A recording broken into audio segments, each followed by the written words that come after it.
వాక్యము ప్రకటించుము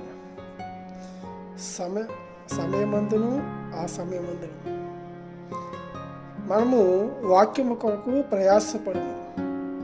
దేవునికి వాక్యం చదివిస్తుంది.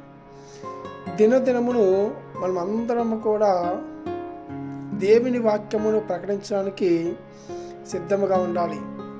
వాక్యము ప్రకటించడానికి సమయము ఆ సమయంలో కూడా మనం ఏం చేయాలి? సంపూర్ణమైన హృదయంతో ముందుకు మనం వెళ్ళి అనేక విషయాలు తెలియపరచాలి. ఎందుకంటే దీర్ఘశాంతముతో సంపూర్ణమైన వివేకం మనం కలిగి ఉండాలి. దేవుని మాటలు వింటున్న ప్రియ దేవుని సంగమా, ప్రియ దేవుని బిడ్డలారా, మనం అందరము ప్రభు సన్నిధిలోను ఆయన యొక్క మాటలు మనం జ్ఞాపకం చేసుకుని దేవుని వాక్యము సమయము లేదు, ఎప్పుడైనా సరే మనం ప్రకటించవచ్చు. దేవుని వాక్యాన్ని అనేక సార్లు మనం అనేక మంది కూడా వివరించవచ్చు. కానీ ఒక టైము సమయం అనేది, కానీ సమయమందును ఆ సమయమందును దేవుని వాక్యాన్ని ప్రకటించము. మనం ఎప్పుడైనా సరే ఆయన వాక్యాన్ని ప్రకటించు, కానీ మనం ప్రయాసపడాలి.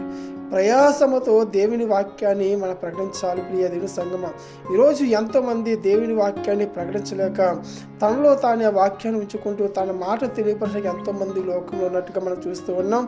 అలా కాకుండా ప్రతి ఒక్కరూ ప్రయాసముతోనూ ప్రభు సన్నిధికి వచ్చి అలాగే ప్రభు వాక్యాన్ని విని అనేక మందికి ప్రకటించాలని ప్రభు పేట మీ అందరికీ మనం చేస్తున్నాం. ప్రియ దేవుని సంగమా, దేవుడు మనకిచ్చిన సమయం